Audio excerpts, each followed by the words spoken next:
Traveling to Thailand for the first time is exciting, but a lot of people arrive totally unprepared because they listened to the wrong sources or bought into exaggerated online stories.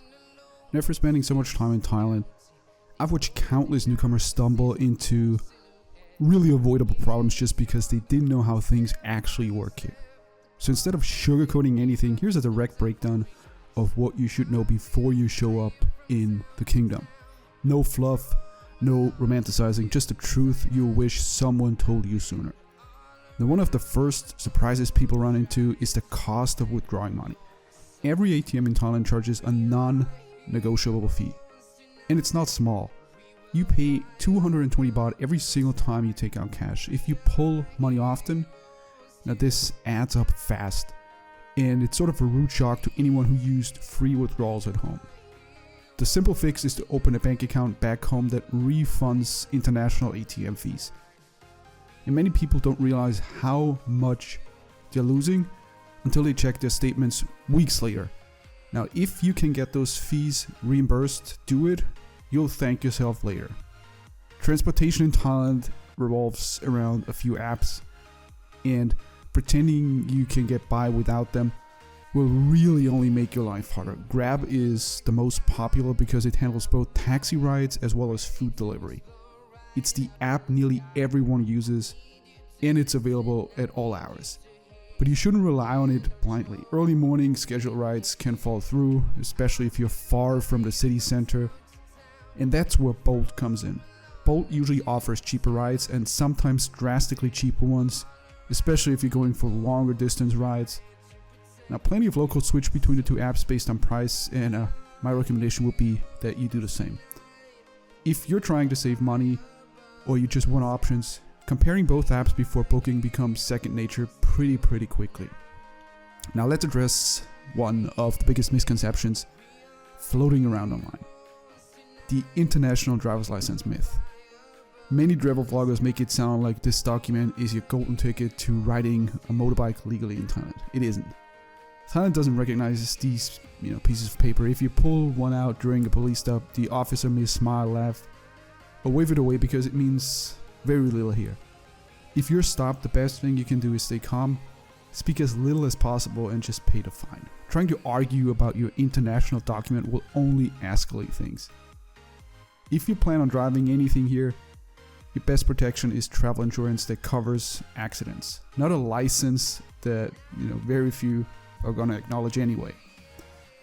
Speaking of communication, let's talk about language. Many visitors are told to learn a few Thai phrases, before they arrive here in Thailand, supposedly to impress the locals or to make the interactions a little bit smoother. In reality, starting a conversation in Thai can backfire. If you greet someone behind a counter in Thai, they may assume you understand more than you do and immediately start speaking so fast you won't catch a single word. And then you'll both end up confused. The simple and more effective approach is to use English from the start. If you're a foreigner, well, they can see that. Start with English and then use a Thai thank you if you want to add, a little bit of a polite touch. That small gesture is appreciated without creating unrealistic expectations about your actual language skills. Now, one of the best things about Thailand is how easy it is to travel within the country. Domestic flights are very cheap. The buses obviously are dirt cheap. And the trains are also very affordable. You shouldn't trap yourself in one city for the entire trip. Book your first few nights, for example, in Bangkok. Get your bearings and then go and explore. There are ferries to islands, low-cost airlines that practically give away seats at certain times of the year, and long-distance buses that cost less than a coffee in some Western countries. Thailand is built for exploration, and hopping from one place to another is often easier here than in your home country.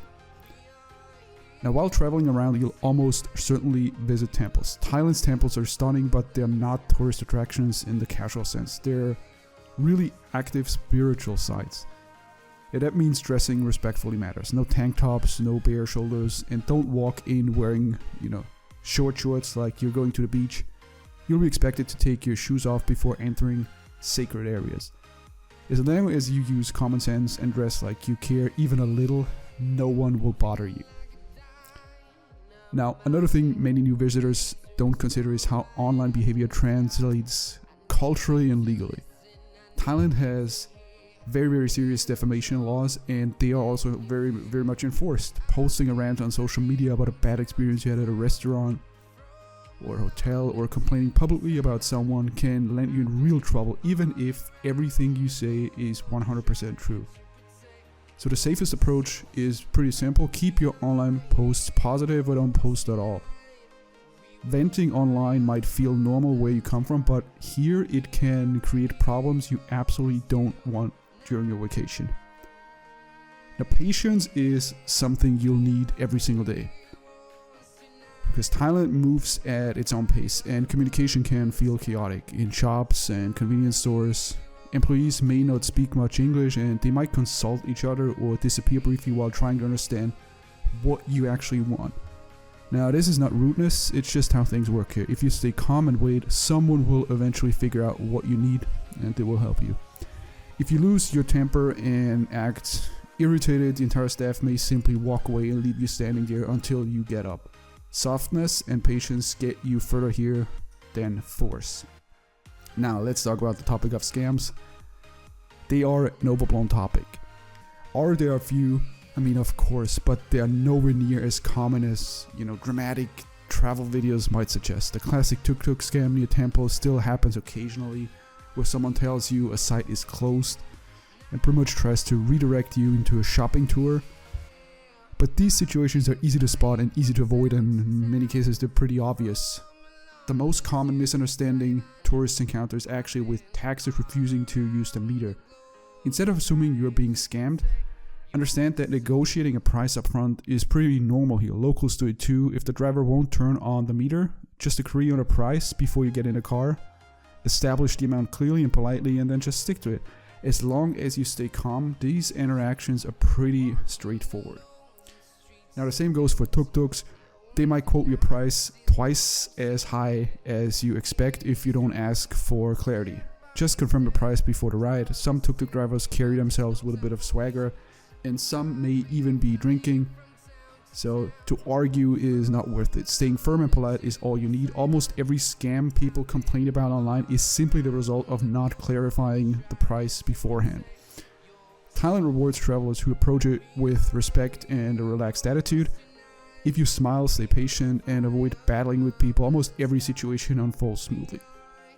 Now, whether you're dealing with people, store employees, taxi drivers, or hotel staff, keeping things light prevents misunderstandings and keeps your trip enjoyable. I would say above all, remember, Thailand isn't out to get you. It's one of the easiest and safest places in the world to travel. The problems people run into almost always come from not knowing how things work here. So I would say with realistic expectations, a little bit of flexibility and a willingness to adapt, your experience in Thailand will be far better than anything a rush travel video can prepare you for.